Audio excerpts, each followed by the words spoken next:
So we are going to start with this, what I call a metafunctional journey through Spanish, which I guess for most of you is a language that is pretty unknown because I guess it's not a language that you study there that often as English or others. And I will, as we go, I'll make some remarks on those aspects where Spanish contrasts nicely with English. Let me first start by telling you something about Spanish. Spanish is if you see that tree there, Spanish is a Romance language, okay, that is right here on the tree, okay, coming from Latin ultimately, and from Indo-European, the same as English, coming from Indo-European, but English follows a different path, as English is a Germanic language, okay, good. Here you can see a more detailed tree of where Spanish belongs, okay, very close to Portuguese and to other Romance languages such as French, but the closest one is Portuguese. Good.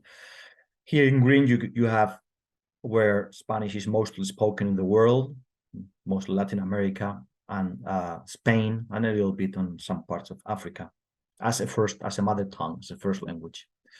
Main features of Spanish: it's an inflectional language. That means that we have a number agreements with las camisas verdes, which is the green shirts. We make agreement for plural versus singular. We have gender agreements, feminine, masculine, feminine A, very often, masculine O. Subject-verb agreements, okay. Present, third person, okay. Present, third person, here was singular, this is plural. And so this is what we call an inflectional language, right? Sorry. Now, Spanish has traditionally been regarded as a free syntax language. That is that you may have a sentence with the subject at the beginning, or the subject may go after the verb or just not appear. So here we have a first contrast with English, right? Because as you know very well, English tends to be a subject first language. Now, if we start zooming in on SFL, we see that a metafunctional view reveals more things than just saying that Spanish is a syntax-free language, because syntax is too limited, right? We can see here that if we look at the layer of what in English is usually called the interpersonal metafunction, which is kind of a syntactic structure, and then ideational and textual, we see that in effect, syntactically, Spanish is more flexible than English. But we see more than that. We see that for this Spanish sentence is the Spanish version of this English sentence. We see that although the syntactic order is different, the ideational order is the same, okay? Sensor process phenomenon.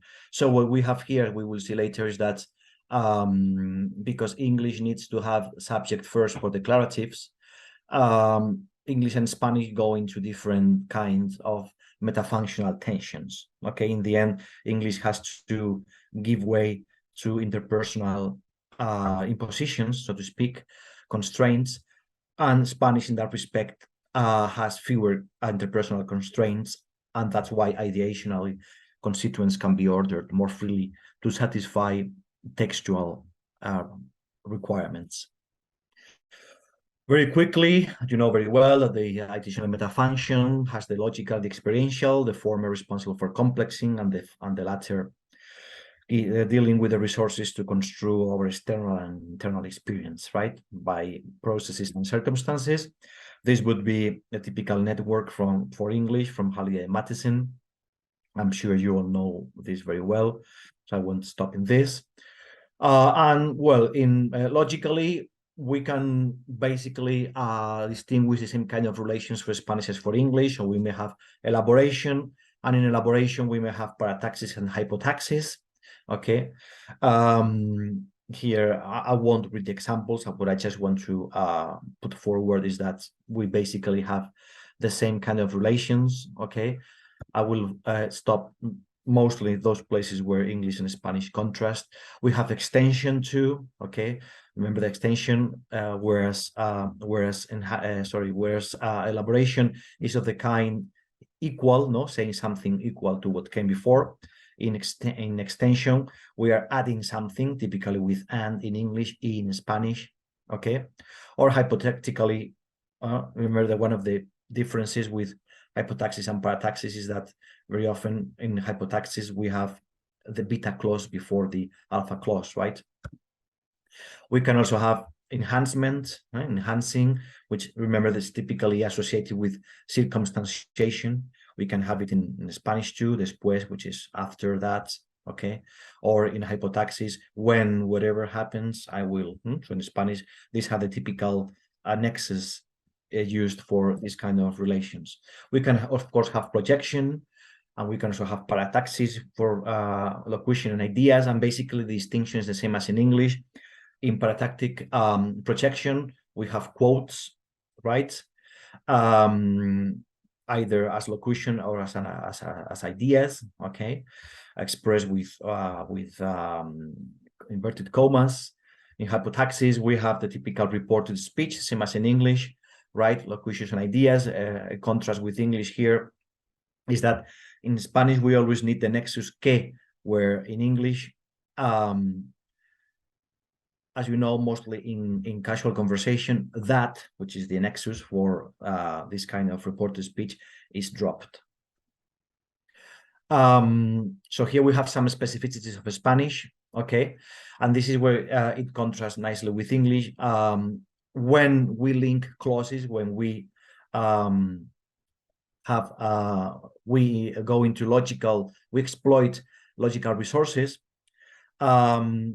we run into different realizations in the secondary clause. For instance, when we have a preposition plus a verb, a non-finite verb, in English, it's typically gerund, right? After leaving. In Spanish, it's typically infinitive. And enhancement manner plus, we have manner plus gerund. You do something, so you choose the data you wish to change. In Spanish, pressing the mode button. We don't have here a preposition and nexus like indicating that this is manner, as we do in English. In expansion, we distinguish where English has for both reason and purpose, or for, you can say for purpose, sometimes two, but we say for not knowing, for tanking up. When it's reason, Spanish says por, and when it's purpose, it's para. This is usually a source of confusion for English students learning Spanish. And then Spanish has subjunctive, which is one of those languages having subjunctive, which is also problematic for English speakers and speakers of other languages learning Spanish, because it's not a question of whether something has happened or not. No, it's a bit more subjective. Right? This is what Halliday calls the realis versus the irrealis. Okay, notice that I've chosen an example where English also realizes this through the choice of a different nexus, although you never forget it. So that's it's realis. We present it as realis, aunque nunca lo olvidas. This is indicative. Versus it hasn't rained much, even if it may seem the opposite. English, by means of even if or may seem, emphasizes the irrealis, and this is irrealis is realized in Spanish by means of the subjunctive. In projection, as I said, pervasiveness of que in reports versus possibility to drop it in English. In reported questions, English does in the reported question, the beta clause, English keeps the subject finite order. Spanish can revert it due to that higher flexibility we said before. And in reported commands, where English has infinitive, Spanish has subjunctive. All these are sources of problems for students. About the experiential metafunction, this is the typical network for nuclear transitivity. I won't delve into that here, but I typically follow an extra division that is made with respect to Introduction to Functional Grammar by Christine Davidse, where I differentiate between transitive and ergative processes. So that is not, as you know, in Halliday, ergative is like the general analysis that cuts through all process types. There I treat that as a general analysis, and I differentiate transitive versus ergative, as we will see now, and that's going to render also middle versus pseudo-effective, which is a category also differentiated by Christine Davidse, and then effective. You know that, okay, this is what I was talking about, transitivity and ergativity. A process is ergative when it has a middle and an effective version for the same realization. Abrir. The only difference is that very often in Spanish, the middle pronominalizes. So the door opened, that's also in English, it's also ergative, because you can say the door opened and Peter opened the door. In both cases, it's the door opening. The only thing is that here we don't specify how it happened, and here we specify the causer, the agent. In Spanish, is the same. They don't always coincide, English-Spanish, but this particular one does. So open is ergative in English, and the Spanish equivalent of open, which is abrir, is ergative too. But the distinction is that Spanish, typically in the middle voice, includes like a reflexive marking, sort of.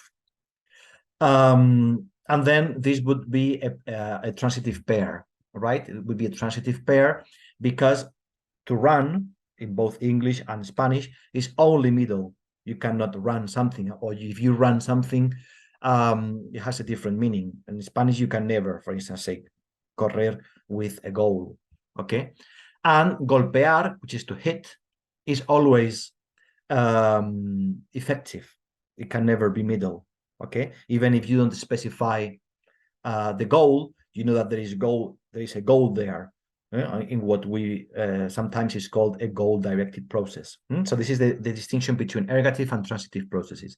Ergatives have a middle and an effective version for the same process, and transitives are always middle or pseudo-effective, as we will see, but never effective, or always effective and never middle or pseudo-effective. Okay, so here we have ergative middle in Spanish, la puerta se abrió, the door opened. Effective, Pedro abrió la puerta, opened the door. In both cases, is the door opening without and with specification of the agent. Transitive middle, Juan está corriendo. This is the medium, John is running. Transitive is effective. Agent, la bola golpeó el árbol, which is the medium goal, right? Now, for the classification of processes, we can distinguish very similar taxonomy as for English. So we have material, mental, verbal, relational, you know, depending on the source. Sometimes there's an overspecification of behavioral and some others, but well, I'm following this typical distinction. Maybe later we'll see a system network where maybe the mental is subsumed into the verbal, the verbal into the mental, but well, here you have examples for Spanish. Again, I'm not going to read them all. Here you have, I'm going to stop here at the pseudo-effective, okay? So you understand what we were talking about. Pseudo-effective are for Davidse in transitive processes, that is, those processes that are always middle or always effective. When they are middle, they can also be pseudo-effective. And the pseudo-effective are the ones with a range or scope, okay? So, jugar, los niños jugaban con otros, played, that's middle, but jugando al fútbol, play soccer, as you know, in English also, that would be a goal because you are not doing anything to football. Jugando al fútbol, playing soccer is like one activity. So when there is a range there, scope in material processes, phenomenon in mental, then those are pseudo-effective. And Christian Davidson calls them pseudo-effective because they look like effective, but they are not effective. It looks like football, okay, is a goal, but it is not a goal. That's why it's pseudo-effective. And then an effective will be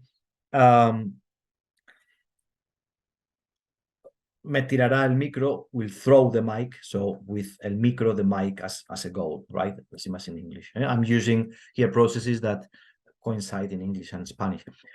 Versus the ergative, right? As we saw the same examples before, votar, okay, votar. Votar in middle, just la pelota votó, where, behind. Very often when you have processes in English, the same as in Spanish, I don't know if it will be the same in Chinese.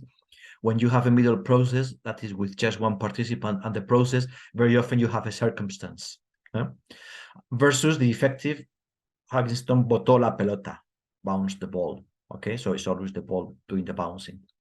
And here we also have pseudo-effective. Why? Because the same as in the transitive versions, we have processes that look like some, or participants that look like something they are not. So the range looks like a goal, but it is not a goal. Here we also have a participant that looks something which it is not. Look at this. Martín, el hermano mayor, the eldest brother, se rompió un brazo, broke an arm. Looks like this se rompió un brazo, broke an arm, is like as if we said rompió un lapicero. He broke a pencil. If you break a pencil on purpose, then of course a pencil will be the medium, right? With Martin as the agent. But when somebody breaks an arm, this is not something you do on purpose. This is something that happens to you. So this is like saying an arm broke on Martin, the same as in Spanish. Un brazo, we could say in Spanish, a Martín se le rompió un brazo. Like literally, to Martin, an arm broke. So in fact, el brazo is the medium. Okay, so there is no agent. Okay, and Martin, I'm calling it pseudo-instigator. Looks like an instigator, like an agent, but it's not really an agent. Okay, so this is why this is pseudo-effective. And this is, you don't have many of these. This happens mostly in mental process, sorry, material processes, with things like somebody breaks an arm or a machine burst a pipe. You know, they are very, very limited, but these are actually where ergative and transitive processes contrast most nicely. Then we can go to mental, where the pseudo-effective again would be where we have a phenomenon range of the, for instance, vimos una liebre, we saw a hare, okay? And the middle would be when, for instance, you have an alpha, beta, and we have an idea. As you know, the ideas don't count as a constituent. Therefore, el pueblo quiere que usted, the people wants that you literally wants you to give up, no, in English. There is only one participant, one nuclear participant. And effective, this is typically in English and in Spanish, in emotive processes, the please type processes, right? But here the interesting thing, as we will see later, is that Spanish tends to by default, the unmarked option is the please type, whereas in English that's the like type. Okay, so les gustó el espectáculo, then pleased the show is equivalent to English they liked the show. Interestingly enough, if you realize, they keep the same ideational, experiential order, right? Because in mental processes we tend to speak about what someone feels, etc. So this is what I was just telling you, that by the directionality of emotion, right? Los niños disfrutaron el espectáculo. So Spanish typically does the please type. Les gustó el espectáculo. But we also have, of course, the like type. Los niños disfrutaron el espectáculo. Okay, but this is a source of confusion very often for English speakers learning Spanish and vice versa. And this would be the ergative type, that is with middle and effective, having the possibility of the same process having middle and effective versions. Preocupar is to worry, so don't worry, no te preocupes. Okay. And here we could have an effective version, no me preocupes, don't you worry me, if you don't want me to worry. That's why this would be ergative. Or the verb asustar, which is to, for instance, asustar in Spanish can be middle or effective. In English, this would be the verb to frighten is transitive because we only have effective versions, right? Sorry, yes, somebody frightens you, but you don't frighten. You are frightened as a passive, no? And the pseudo-effective will be also with a participant looking like something else. Los sacerdotes no nos asustamos del mal. Asustarse is to fear, okay? And the inducer, the agent of the fearing is present, evil, del mal, but it's not expressed as an agent. It's expressed through a prepositional phrase, del, which is like of the in English. So we have an agent which is in fact expressed prepositionally, almost like a circumstance. So it's also in between there. So that's why I'm calling it pseudo-effective. Verbal, we don't really have ergatives, only transitives. So Spanish behaves very similar to English. When you have speak, hablar about something, typical middle, okay, explicar, to explain. So the effective would be when you have the actual verbiage, right? Like in English, contar mentiras, to tell lies. And effective, rare in verbal, the same as in English, but that's when you have a target, no? Like ensalzar, which is to praise someone. So when you specify who you're praising and in front of whom, you have an extra participant there, okay? And then you have the sayer is an agent, okay? And you have the process, which is to praise, ensalzar, and then the target is expressed here, which is the mayor's gesture. We have not specified to whom, but we know that it is praised on ensalzar in front of someone, okay? Then we move to relational, which, as you know, are the process of being at, being at, and having. Interestingly, here, Spanish has a differentiation between ser and estar, where English has only to be. And this is, but when in English we speak of processes of being and being at, that being at is roughly equivalent to Spanish star. Now we have the same as in English. We have the same as in English. We have attributive versus identifying, and then we have intensive versus circumstantial versus possessive. But an interesting thing is that relational process can also have an ergative version, and this happens. So remember, ergative is when we have middle and effective for the same process. This happens when, of course, not with the verb to be, with the verb ser in Spanish or estar, but when we have relational plus, no, when the relation is expressed not in the attribute but in the process. Ponerse is to become, okay? So in English you can say el partido se puso duro, the match became tough. Juan se volvió tonto, Juan became silly. But the verb poner o volver can also be used effectively. Usted me vuelve loco, okay? You turn me crazy. In Spanish, in English, we need different verbs, but in Spanish, we have the verb volver. That's why it is ergative. I'm not going through all the possibilities. I'm just going to mention some specificities of Spanish, right? We can differentiate through systemic functional linguistics different functions of the Spanish se. There's been, I mean, thousands of references devoted to se in Spanish. We have different kinds of se from different perspectives, but we can see that from the systemic functional perspectives, it is very possible to very clearly pin down the different uses of se. That is, we have, and now I'm moving out of relational. I'm talking about processes in general. We may have middle se, which is the se that belongs, is part of the process, and this is typically precisely in middle processes, very often in middle ergative. Se abrió is opened middle versus abrió, which is effective and has no se. And then we have the reflexive and the reciprocal, which is typically a goal, okay, or a recipient, if it's material, okay, se afeitó, shaved. In English, we would say shaved, but in Spanish, we say shaved himself, okay? And also reciprocal when we have two participants like Pedro y Diego se dieron un beso, kissed each other, gave each other, that each other will be the se, a kiss. So we can identify middle se, reflexive, and reciprocal se, which are similar.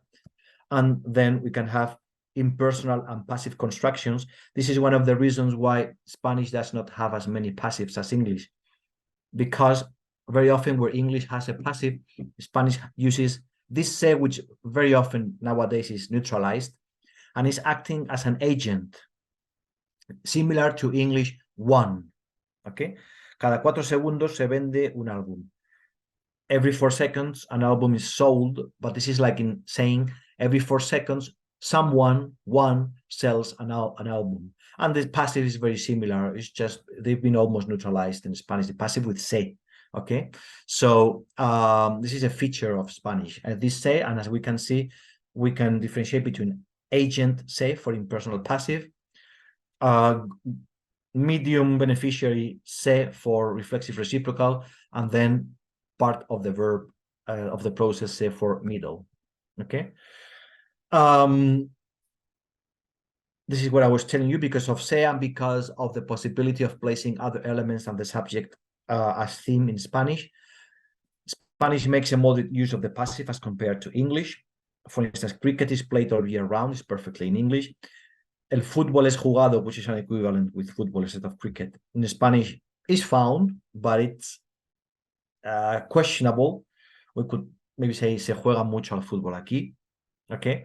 In English, the old man of Stower, which is a mountain, has been climbed to stop. It's perfectly okay in English. But la montaña fue escalada repetidas veces. I found it true, but it's rarer in Spanish. Escalaron la montaña, se ha escalado la montaña with se repetidas veces. And we find cases where the passive is absolutely impossible in Spanish, which is the type with recipient beneficiary as theme in English. This is something that English has to do to make passives when we want to thematize the recipient or beneficiary. Spanish cannot do that because Spanish has alternatives, and the alternative is simply placing the recipient beneficiary as eclectic at the beginning, and eclectic not a nominative clitic, but a dative clitic in this case, some kind of non-nominative clitic. So this is le, which is to him, to her, dieron un permiso. So we cannot have she was given, which will be ella fue dada. That's impossible in Spanish. Okay, good. I also mentioned this in passing before. The directionality of liking process in Spanish is please type, okay, with the phenomenon agent subject at the end, okay, because as we said before, in mental processes we typically start with the sensor, whereas English starts with the like, typically has the like type as default, okay, but Spanish may have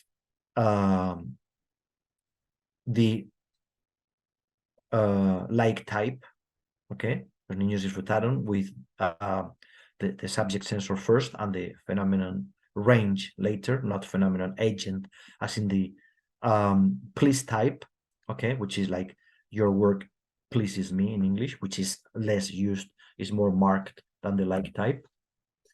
I already spoke about indicative versus subjunctive, for instance, in metaphenomenality. Okay, Spanish, for instance, you can see that we have indicative when we have mental cognitive. Okay. Ella creía que yo estaba. This is indicative. Mental cognitive. Era. Indicative. Mental cognitive. Era. Indicative. Also imperceptive. No me estás. No estás. Que no estás, sorry. Indicative. So perceptive, cognitive, typically project or expand indicative, whereas intentional and emotive typically have subjunctive in the secondary clause. Okay, ceda is subjunctive for give up in Spanish. Que me manden, okay, this is subjunctive in Spanish for instruct, and tenga is subjunctive for Spanish too. So we can see that some mental process types or verbal process types go with indicative in the secondary clause, and some others go with subjunctive. Also in verbal projections, when it's statement or question, we have indicative. Les dijeron que no había indicative. Preguntaron si había indicative, versus subjunctive in commands, where English uses a non-finite infinitival clause. As I said before, this is a source of problems for both English and Spanish speakers learning the other language. Spanish also is characterized by the clitic replication of participants, like Krykov le dijo a su mujer que se iba a Mozdok. Krykov told his wife, and his wife, which is the beneficiary, is replicated clitically. We could say dijo a su mujer, but very often it's reduplicated, okay, for textual reasons, okay? Or este cuadro lo pinté yo. This often happens when we have like kind of an absolute theme. This picture, I painted it, so este cuadro, and when it's like this, when it's an absolute theme, we have an obligation. Right? This clitic here on top was optional, although frequent. But here, the clitic, because of the absolute theme, is obligatory. As I said before, ser versus star, and we can identify perfectly where ser and star go.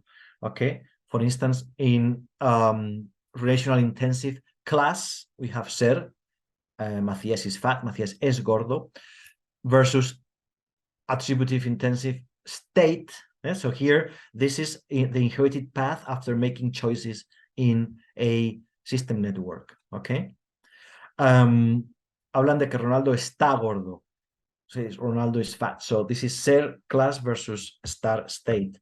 And also in circumstantial, where we have to differentiate matter versus event.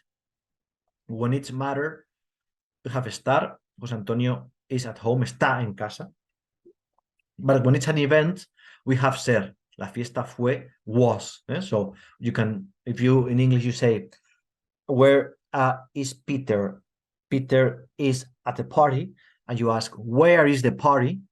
Where is Peter? And Peter is at the party. Both of those are estar, because Peter is matter, is a person, is an persons and objects are matter. But when you say, where is the party? The party is not a matter, is an event. So that one is with ser, donde es la fiesta.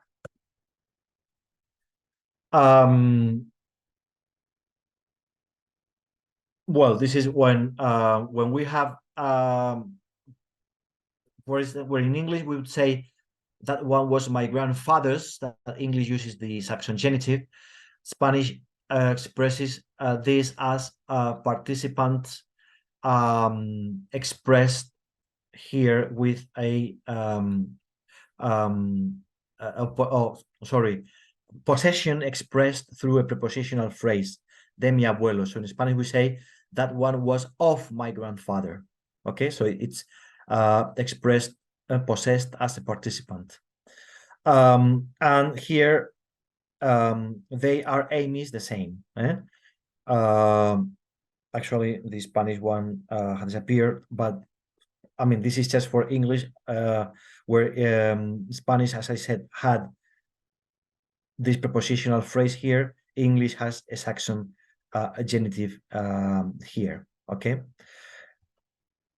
And then here we see that we can create, this is inspired on or by Christian Matheson's lexicogrammatical cartography for English.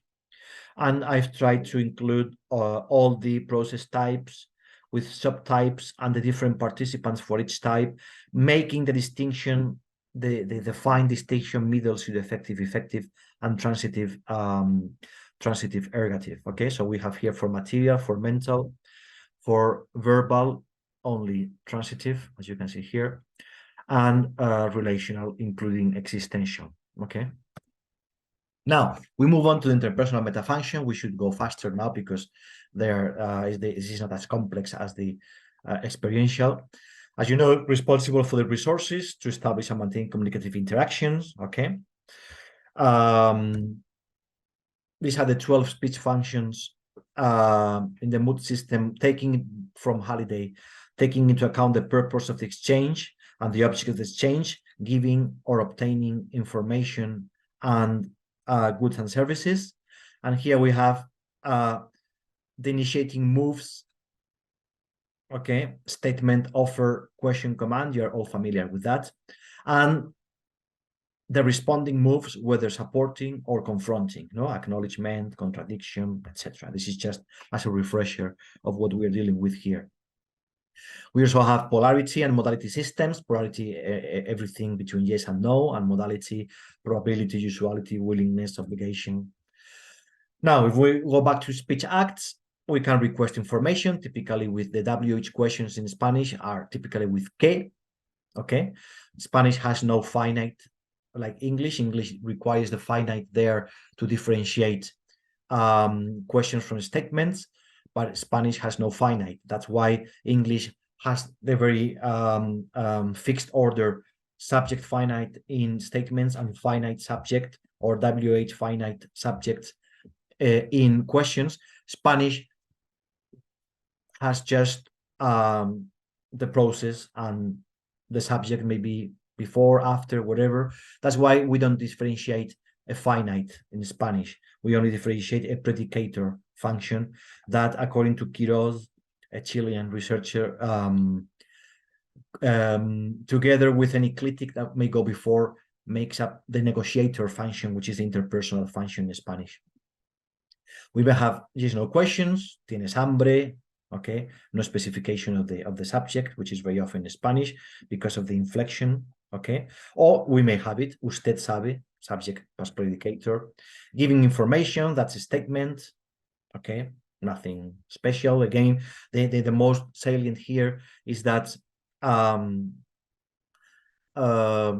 we may or may not have a subject in Spanish. In casual conversation, we don't express the subject. Very often the subject happens after the process, and this is when we're speaking about a happening rather than a doing, because typically doing, when somebody does something as an agent, is placed before, and then this is something very common to many languages. The more agentive, the more intentional, the more determinate you are, or the participant is, the likely it is to be in initial positions. And when there is no agency, no intentionality, etc., no volition, then it's likely to go after the verb. So in this case, ha muerto un humorista, a comedian has died. This is not something that someone did, this is something that happened. Therefore, the subject is sent to the end, where in English, again, the interpersonal constraints, because we are speaking of a statement, make us express the subject, realize the subject earlier. We can request goods and services with polite, the same as in English, with politeness. So we can do it through a question, or be more straightforward and use an imperative.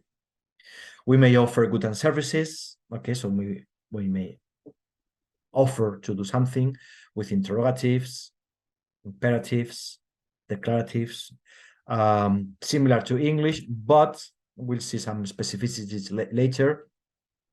Polarities, posible que lo hiciera, typically negative, is expressed with no, versus, again, English having to use a finite, okay?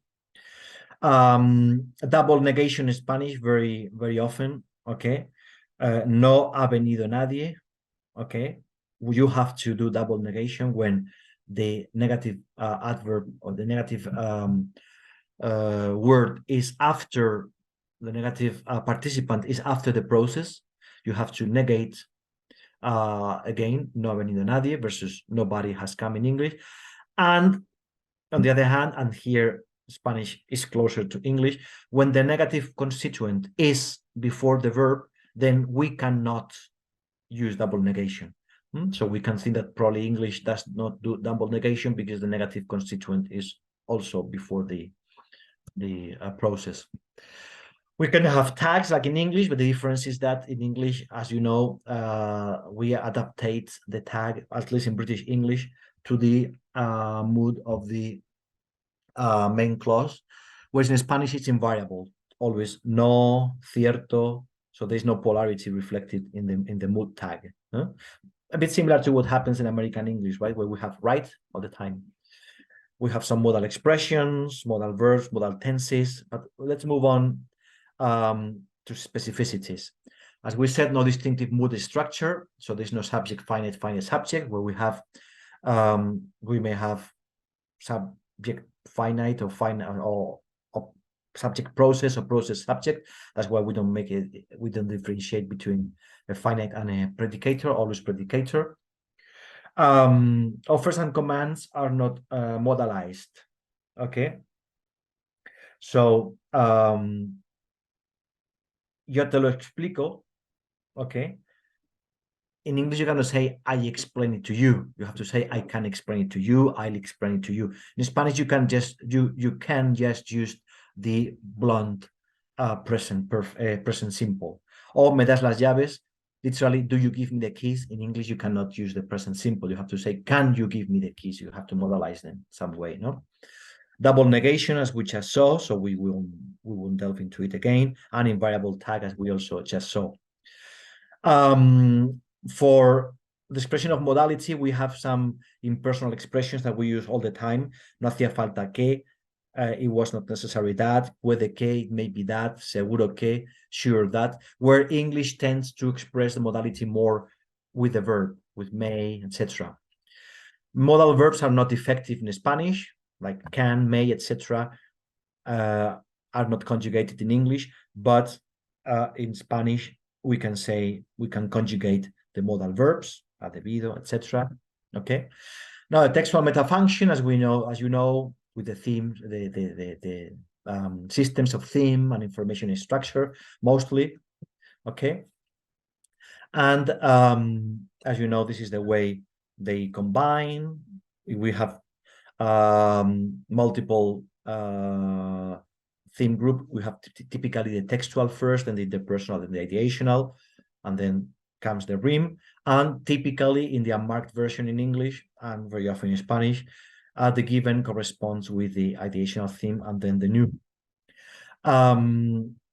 Here we have an example: pero, textual, but, interpersonal. Okay. If we have a circumstance, typically I treat it as the ideational theme and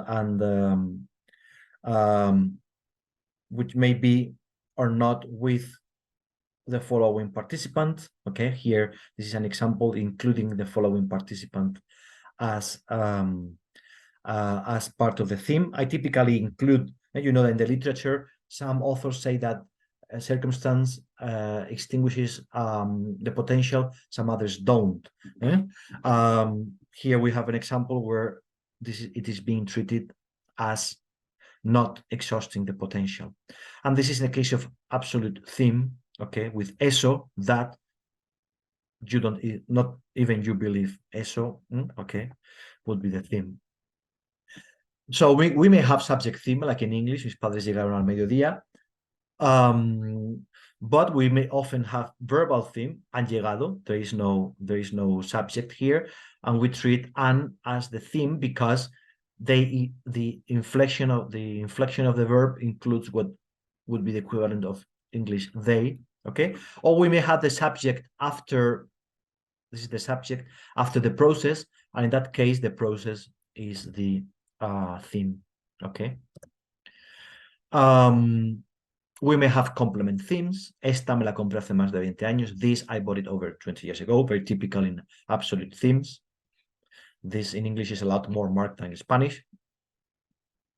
Adjunct theme, like a mí me apetece, to me I fancy less going to the theater, a mí, okay? In English we don't really have this, okay? And here we compare, okay? You see English, Spanish, los pasajeros subieron al automóvil, okay? We have the passengers. This one is very parallel to English. The passengers got into the vehicles. We have ideational theme, and then the subject, and then the rime, and then the given coincides with the theme, and then we have the new. But here we have subieron, okay, where subieron is the ideational theme in Spanish. In English, there would be they, okay, and then we have the rime. And I would say that in Spanish, what happens is that the they has been dropped, el ellos, or third person plural, is dropped for informational reasons. You know that the given element is considered as very retrievable. So in Spanish, you drop the subject, or you don't express it, because it is absolutely retrievable thanks to the verbal inflection. So it's been dropped for informational reasons. So because it's given. So what we drop is the given, not the theme. The theme stays always. And here we can see how textual organization affects voice. The Prime Minister is meeting as representatives. El primer ministro va a reunirse con representantes industriales. Again, these are very similar. Actor, process, circumstance in both English and Spanish. Subject, predicator, adjunct. Okay. In Spanish, of course, English will have finite plus predicator. Theme, rime. But notice, a estos los había recibido previamente el ministro de Industria. Literally to this, them had received previously the industry secretary. We have some kind of, this is almost like almost an absolute theme, requires reduplication, first contrast with English, and second contrast in English, we cannot have this kind of adjunct as theme. English requires this. These had previously been met. So English requires a passive here. Requires a passive, okay, to leave the goal as, sorry, to leave the goal as theme. Okay, so we see why Spanish has less passive than English. Okay, because Spanish does not need to resort to passive, but English does. Again, this is interpersonal requirements, impositions, the need to have the subject as finite in English, determining that English requires a passive here. Spanish does not have this imposition for interpersonal reasons. This is for interpersonal reasons in English, to signal that this is a declarative, okay, that we are giving information. But Spanish does not have this structure. Therefore, we can go for adjunct complement, and therefore we can stick to an active voice. So, as I said, it's possible, but less frequently used. We can say estos habían sido previamente recibidos. This is a passive voice in Spanish, okay, which would be very similar or structurally identical to the English one. But saying this one is okay, once is okay, but abusing or using it too much is not that okay.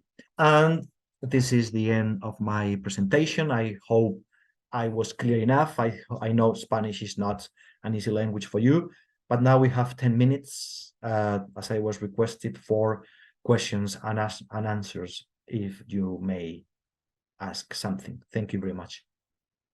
Thank you very much, Professor Hita, for your informative information about Spanish language and English language, comparing the two languages by using SFG model. Thank you very much. And then any participant, do you have any questions to ask before I ask question? Actually, I have a question, but let's see whether we have any questions dropped to us through the chat room, or participants, you can actually now you can voice out, you can ask question now.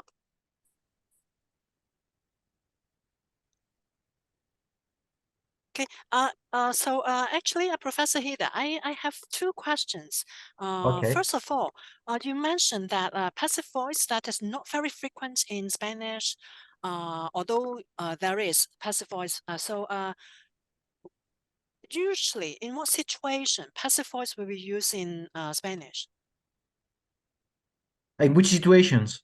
Yes, because you mentioned that it is not Yeah, frequent, but that sometimes Spanish people still use passive yeah. voice. So then, usually in Mhm. what situation then people will Okay, use passive voice? sure. Okay, it would be easier probably to answer in which situations we don't use it, okay? In casual conversation, we basically don't use it, Oh, I see. Okay, okay? so in Now, spoken communication, no, never. no, because the passive is very consuming, Mm. cognitively consuming. And in fact, in English, we don't use it much either in casual conversation, okay? Now, in written conversation, in written texts, it would be a stylistic variation, meaning sometimes you use a passive, sometimes you use one of the other structures. What is happening is that in some written text types, like for instance, in news reports, in journalistic text types, because of influence from English, Spanish is using more and more passives. Okay. This is more obvious in Latin American Spanish, okay, Okay. where they are heavily influenced by American journalistic styles, okay. Okay. Of course, what this means is that in time, the use of the passive in certain areas and in certain registers will be nowadays it is considered the excessive use of the passive is considered an English loan, okay, but an Anglicism. But with time, probably it will become a feature of Spanish in Okay. certain varieties and or registers. Okay. Right. Thank you very much. So may I say that basically passive voice is uncommon in Spanish, but is for stylistic purposes. Exactly, exactly. Then sometimes some writers will use passive voice in their writing only. Yes, for instance, in Oh. academic writing, you can also find passive voice, because passive voice is also more formal than some Yeah. of the alternatives that Spanish has. For instance, as I said before, very often where English has, thinking of casual conversation, where English has a passive, Spanish uses alternatives like thematizing the adjunct, okay, or using one of these se constructions where se is like one or someone in English, no? Those structures for academic writing may sound a bit too informal. So their academic writing would tend maybe to use a passive there Okay, right. too, instead of those. Actually, this is exactly the second question I want to ask. You mentioned about the word say in Spanish. And then from your examples, it seems to me that the word say is polysemous. Sometimes it means become. Sometimes it means someone, make it an active, avoiding use passive voice. So can I say that the word say carry more than one function in Spanish? Sure, the word say, yeah, I think saying that it carries more than one function, that's very accurate. I would avoid saying that it's polysemous, because in fact, what happens is that we have different kinds of say converging into the same form. And in fact, okay, let me, I'm going to very quickly try to find where I have the differences to illustrate something. Okay, let me see, where are we here? No, further. Okay, let me find where say is. Okay, here we are. In fact, okay, let me share. Here we are. Now, okay, whereas these two, impersonal and passive, okay, are always say, okay, because this is like one or someone in English, okay, where this one is always say, sorry, these ones, whether the middle, which is part of the verb, or the reflexive or the reciprocal, which are participants, are say only in third person, whether singular or plural. But for instance, let's think of when it's middle. Here we have se abrió, which is opened. No, before we saw the verb romperse, which is to break. Okay, so if we say Peter broke something, we say Peter broke an arm.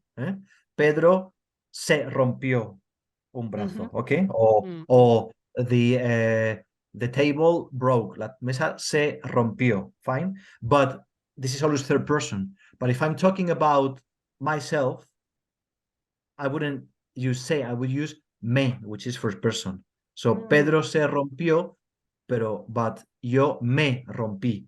So we see that yeah, different kinds of say, and the same goes for reflexive and reciprocal. Say is because in the example, Damián Dugarte is he, is third person singular, and Pedro y Diego, in the last example, is third person plural, they. But if it were, for instance, me shaving, it would be yo me afeité. Or if it were tú te afeitaste. And in the reciprocal, if instead of being third person plural, it were somebody else and myself, that is us, right? So like we kissed one another, but he and I, she and I, or he and I, then instead of say, that would be nos. So we see that basically the ones that are similar are reflexive and reciprocal, okay, because they vary from person to person and are participants. Then we will have an isolated category, which would be the one in middle processes, which coincides with these ones in that it varies from person to person, but is not a separate participant, it is part of the verb. And then we have a third category, which is the passive impersonal, impersonal passive, which is different from the others in that it is invariable. It's always say. It does not refer, because in fact, these constructions are called constructions, not really impersonal constructions. Some authors call them constructions of indefinite agent. We don't know, indeterminate agent. We don't know who the agent is. They coincide with these two, that the say is a participant, okay, but they are different in that say is invariable, and it's always an agent or an actor at least, etc. Right? Okay. Thank you very much for the explanation. And then we have a question from a participant, Melinda, in the chat Sure. room for you. Okay, let me see. I'd like to ask how the differences in finding between English and Spanish have implications for English when compared to other languages. Okay, yeah, well, thank you very much for your question, Melinda.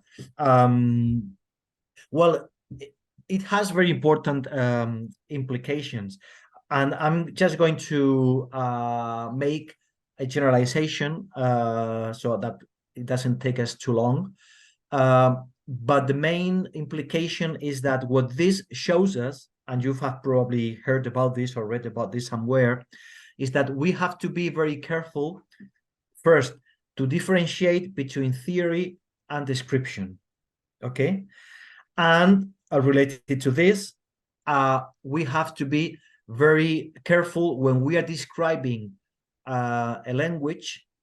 You know that systemic functional linguistics in typology uses sometimes what we call transfer comparison, no? Which is, okay, we look at what has been done in one language, typically English, and we'll try to recycle as much as possible so that we don't have to start from scratch every time. This has a danger. The danger is if we simply transpose the categories of English to Spanish, to Chinese, etc. So we have to be very careful always, even if we transfer comparisons, so as not to start from scratch, and also to make nice comparisons, we should always let the texts dictate the description and the identification of categories. Okay, so we take what has been done for English as an application of the theory. We keep the theory in mind, but we always let the texts speak, and that way we will detect new functions, new categories, things that for the same function are expressed differently in one language and another, etc.